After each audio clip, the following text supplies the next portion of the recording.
Steve Bowers welcoming you to a conversation that's originating from the house of Stan Perkins. We've done segments. We're going to continue a conversation with Stan Perkins and Wayne Collins. They're both drummers, and they're coming out of different generations. And I won't tell you how old everybody is, but we're old enough to remember several different things, and we remember it differently, I think, in many ways. But we appreciate the opportunity to talk with you. And talking about your life, you start working with your father. What had you done before then? Did you contemplate a music career? Were you in music? Yeah, I'd played with a guy by the name of Larry Brinkley, who at that time, I'd say 71, 72, was probably one of the most popular late-comer honky-tonk players. Players, okay. He played at the... And you were playing drums, or were you playing guitar? I was playing drums. Drums, okay. Yeah. And the guys that I was working with were a generation older than I was. Okay. So I learned a lot about drumming because they, brought me up with it. Tell me, say a shuffle. What do you mean by shuffle? Okay. Or 6/8. I didn't know. Okay. So I learned a lot by working with these other musicians that were older, that were seasoned musicians, and were very popular. So it was a career for you at that point, or? Well, I'm not sure I would call it a career, but it put some money in my back pocket. You know what I'm saying? Right, yeah. Of course, I had dreams of maybe one day playing behind my dad. Okay, so that was in your mind. Yeah, okay. But I never really thought that I'd ever probably be good enough to do that. At that time, he was working with Johnny Cash, and who knows how long that was going to last. So, right, okay. They were just, maybe something would happen one day type thing. Okay. So then when you're 23, it happens then. Your dad says, hey, you want to become part of this. Right. Well, he came to my brother and I, as I stated earlier, and I did get that mixed up. I wanted to play guitar because I played guitar also. Okay. The drummer we had worked the 2 or 3 shows, and my dad came back to me and he said, the drummer's not going to work out. He said he's dragging too much, and he said, I want you on drums. And I asked him, I said, does it still pay the same? And he said, yeah. He said, but I want you on drums. So, I said, hey, you're the man. I'll do what you want me to do. And so that's how I ended up on drums. So you started this, as it evolved, that your role with your father becomes, you help book the tours and stuff, or what all happens? Well, I worked with him for 22 years, starting in 76. Okay.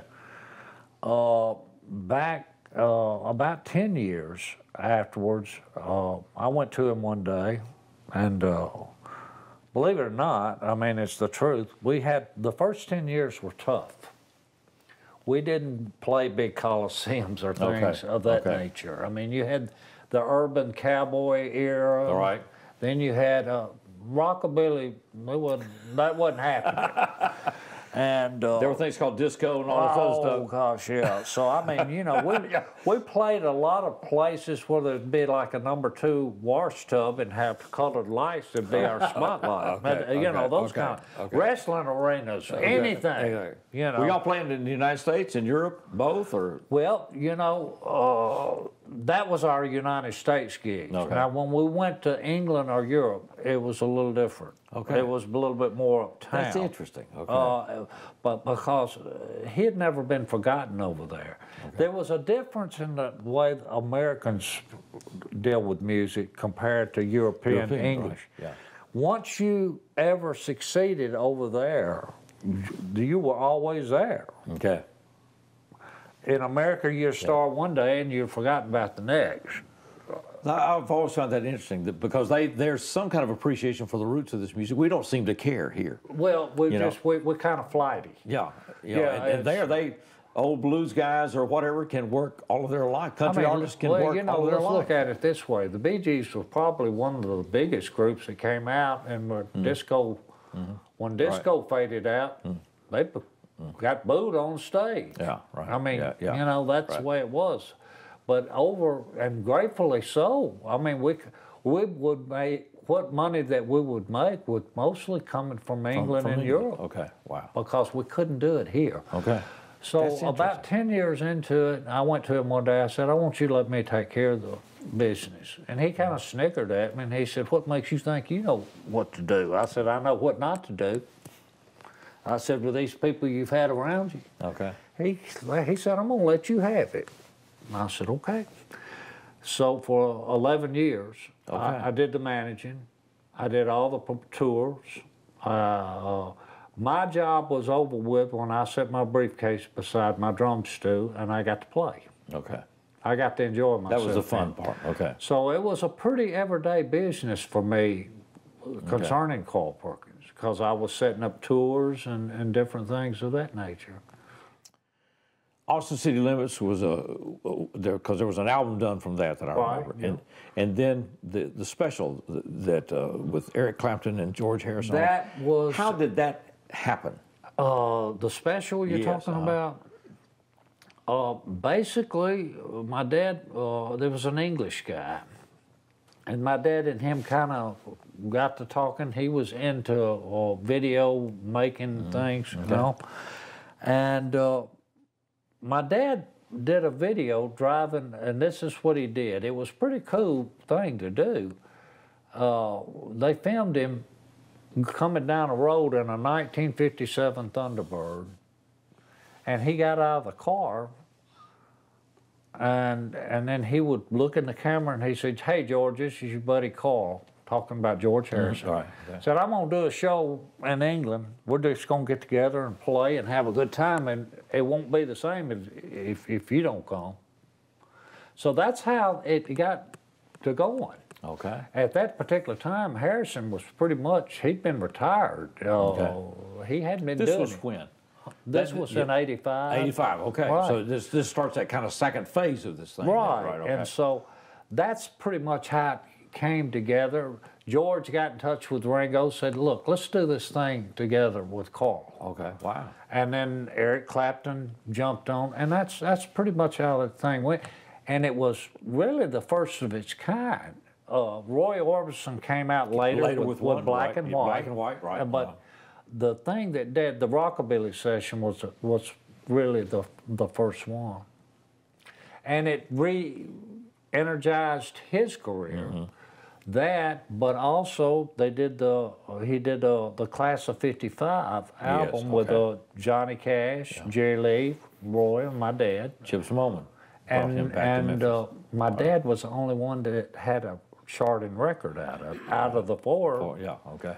None of the other three had a chart. It did not. But he did. He had a thing called The Birth of Rock and Roll, which was a pretty good sized Great record. song, yeah. So the Cinemax thing, the Class of '55 album, and at that time he did an acting role, a John Landis film. Oh, that's right. Okay. Played a bad guy. Yeah, and so we had three things going to, and that's when I wanted to take over the business. So I see some momentum here. Right. It was all because of me. I like that. That's a good career move. Good career move. We got a conversation going. We're going to continue this at E+ TV6 with Stan Perkins and Wayne Collins.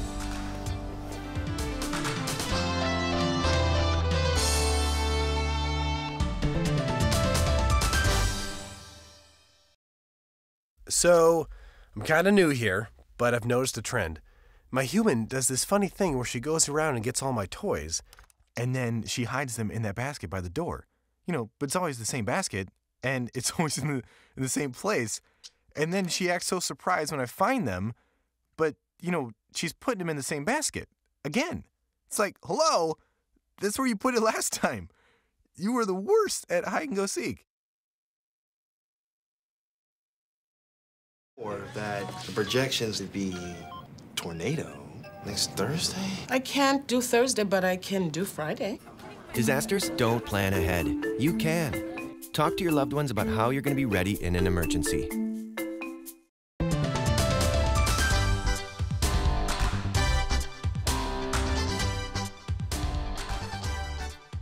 Welcome back to E+ TV6. We're at Stan Perkins' house, and we're continuing to talk music and life and whatever with Stan Perkins with Wayne Collins. Tony Austin was a drummer here. I'm trying to think of drummers that I knew here, right? Okay. Tony Austin's one that was mentioned, and because Yeah, Raymond Anthony mentioned him and Jackson was jumping. Tony Austin drumming with the Barnett Band, right? And I'm trying to think of all these people, Kenny Parson, all these people. I mean, you knew all those guys, I guess. Right. Yeah. But like I say, Paul Burleson was another one. Paul was really from Brownsville, but he played a lot with the same group.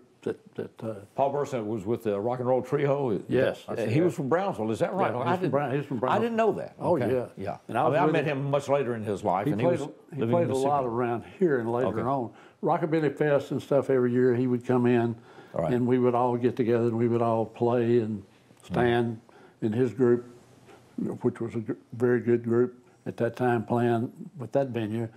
And but Paul, I was with Paul, and he had pictures taken about 3 months before he died of cancer. But everybody knew Paul, and everybody loved Paul. Paul had a bunch of records and stuff out that he put out himself that was very good, and he played with the Barnetts, the Burnett's, and all those folks that put out records.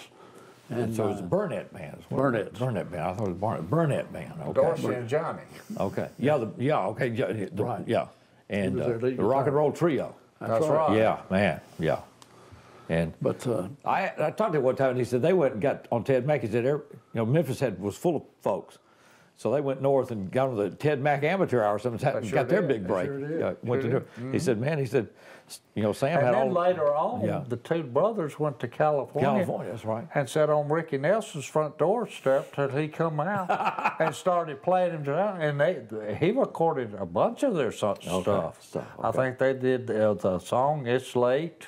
Okay. That was a Johnny and Dorsey Burnett song. Wow. Okay. So they sat on his front doorstep till he come out and started pitching their songs to it. He liked them. You do it however you got to do it, right? That's it, man. There were the Stewart brothers, right? They were here. I mean, Carmen and there are a lot of different groups that are out there, and some of them had records on jukeboxes and whatever. I mean, there was just a whole different world going on there. Stewart Brothers, that was one group. Long Black Train or something was one that they put out. The Epics, who I played with Billy Browder back then, and Pat Choate and some of them. We played a lot of high school and college dances. The Marvells, we played everything all over West Tennessee.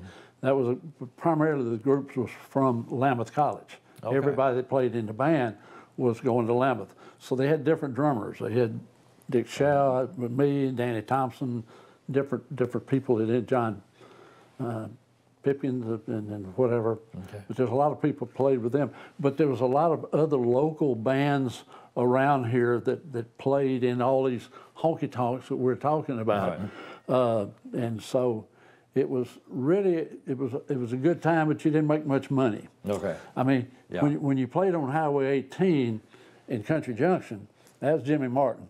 Jimmy Martin had a studio almost at Alexander. Now you're because your dad hangs out there.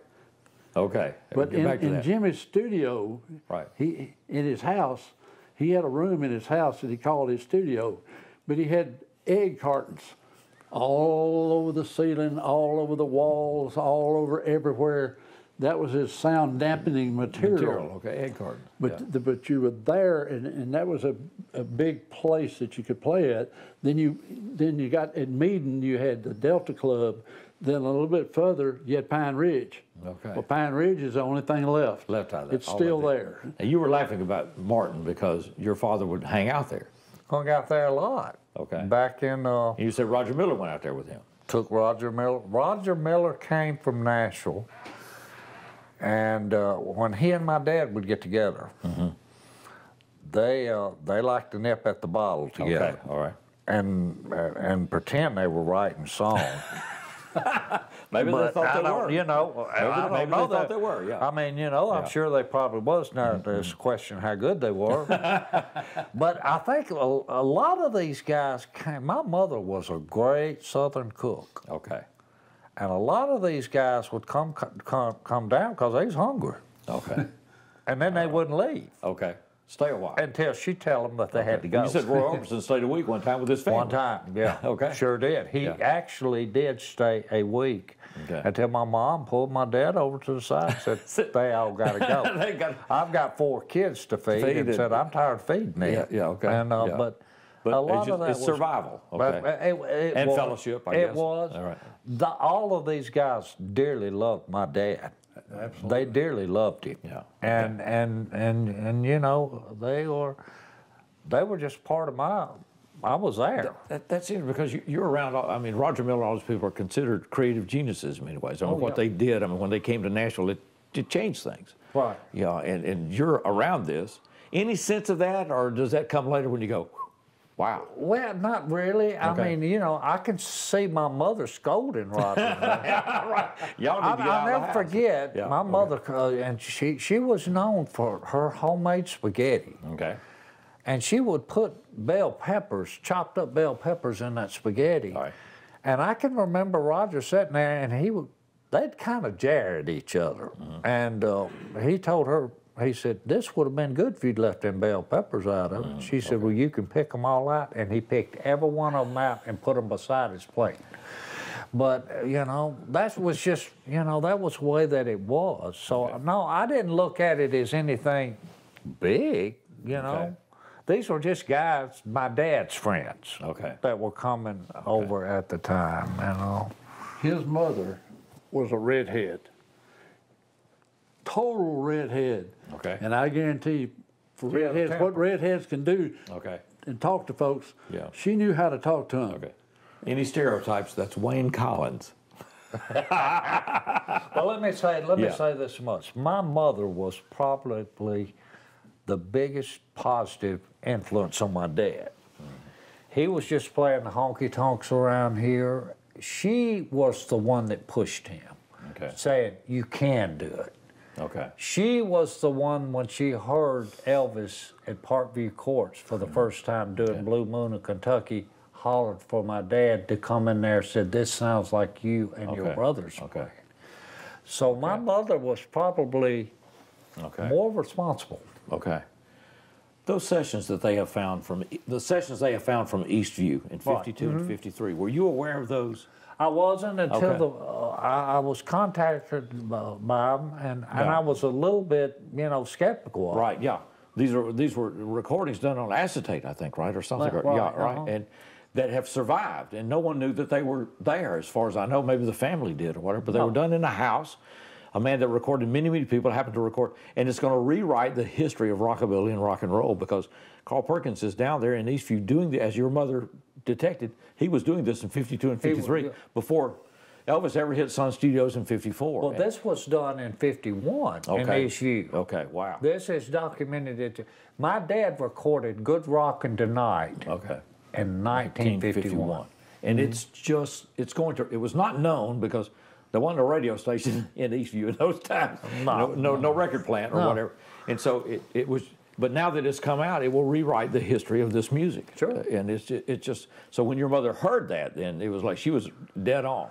You guys have been doing this. She was my biggest cheerleader for my dad. She believed in him that much. And she was the one that even pushed him to play. She said, you need to continue to play your music.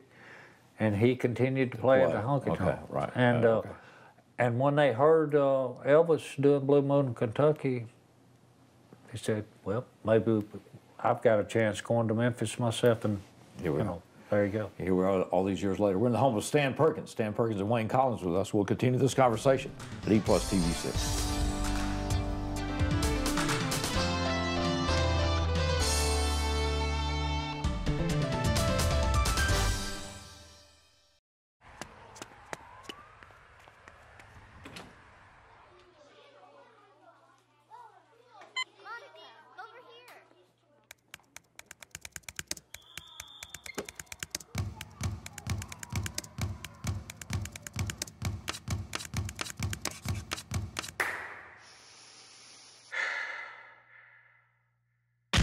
These are more than just the sounds of a safe place to go after school. These are the sounds of interest being ignited and of mentors making an impact. The sounds of tutoring and tech and health and fitness and arts and music.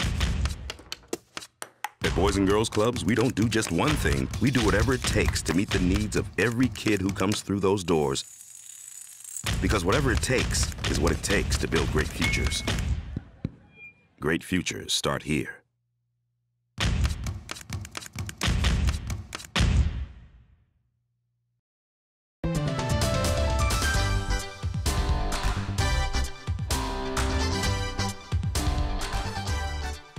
Welcome back to E Plus TV6, a conversation from the home of Stan Perkins. We're talking with Stan Perkins and Wayne Collins. Different generations, musical connection right here in Jackson, Tennessee. And there's no end to the stories. No, in fact, I'm reminded of this. It's the 70th anniversary of Sun Records, and this is a special album that's been put together, and it's got Honey Don't and Your True Love and Boppin' the Blues and all these classics. They sent me a box of those yesterday. Yeah, and that's a special thing, 70th anniversary of Sun. And then Wayne has got a cap. Got blue suede shoes. You say it's his prized possession right there. That's right. Sun 1956.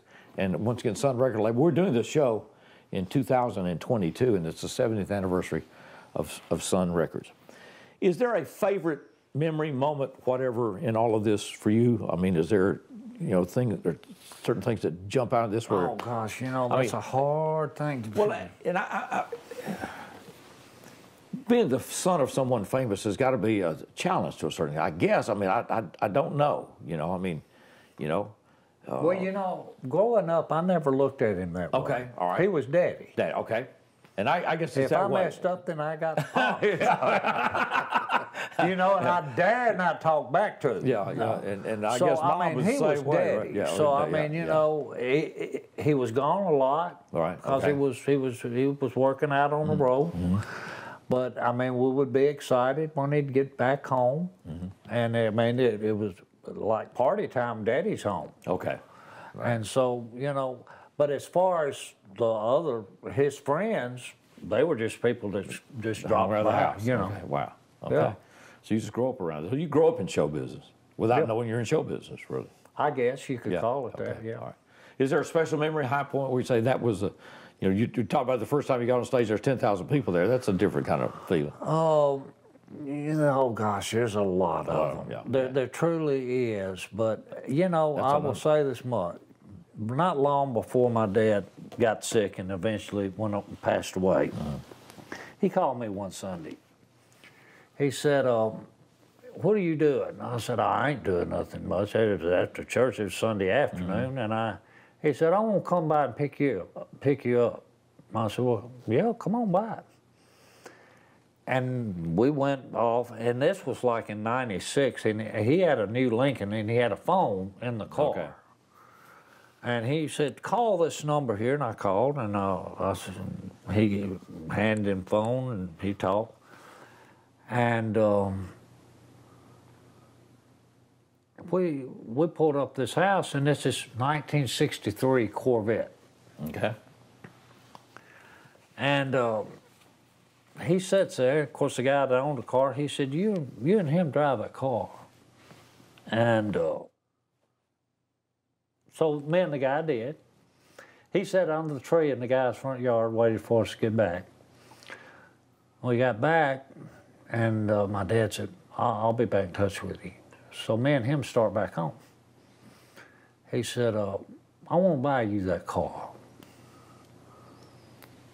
I said, no, Daddy, I don't need that car. He said, but I want you to have it. I said, look,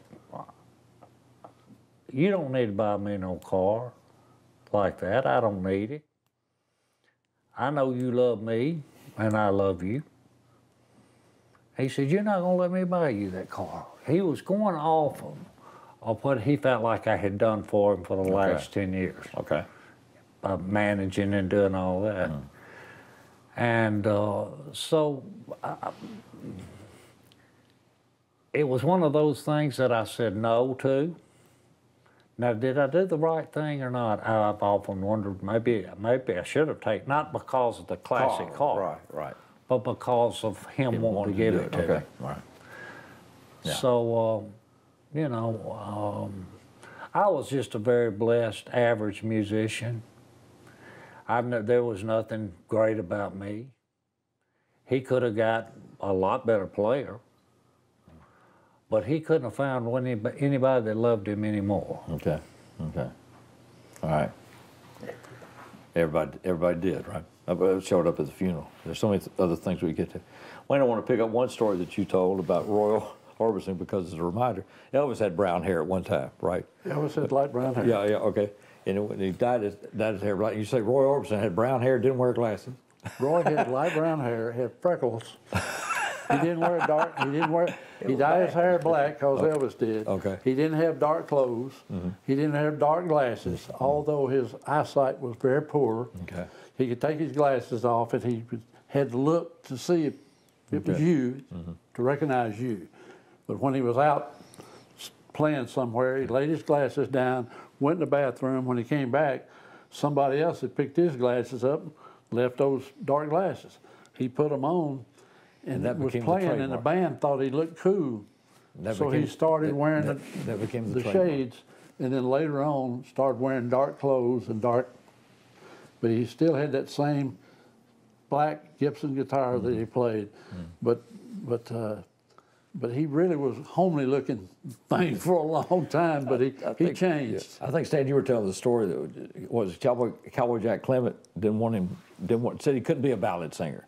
He could what? He couldn't be a ballad singer. He was doing Ooby Dooby and all that stuff at Sun, and he wanted to sing ballads. They told him that he wanted a ballad singer. Right. Well, Jack Clement was pretty much running the studio after the first year.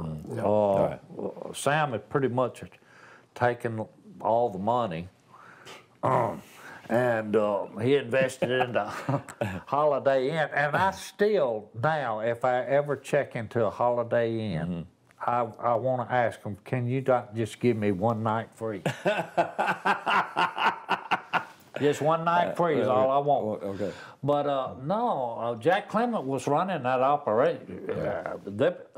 Jack was responsible for Jerry Lee Lewis. Yeah, I mean, there's so many other things. But you said later on he ran to Roy and said, well, yeah, he told Roy at Sun, Roy wanted to do ballad, and he said, you'll never be a ballad singer. He said, you'll never do it. And later on, after Roy had Only the Lonely, Crying, Running Scared, all of these strings of hits, Jack said, you're still trying to be a ballad singer, aren't you?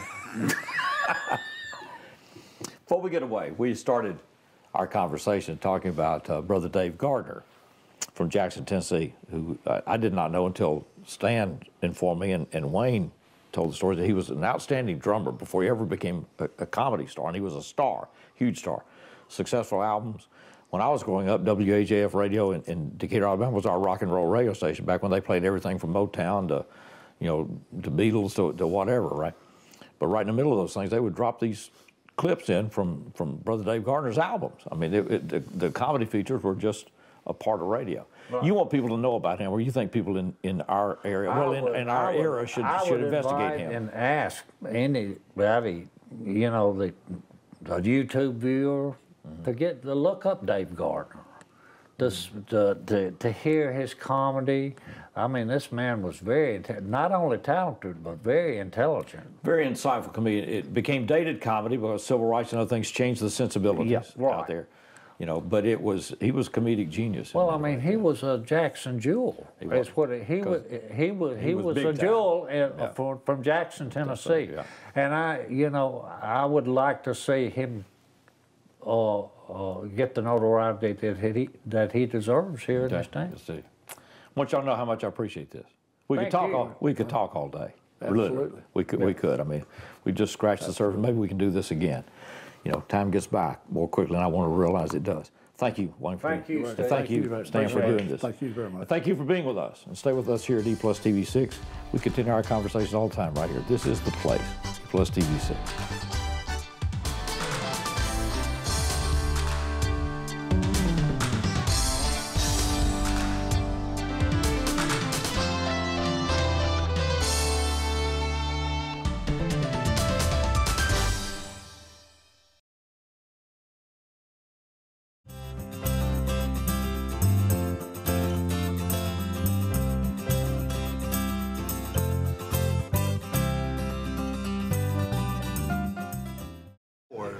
The projections would be tornado next Thursday.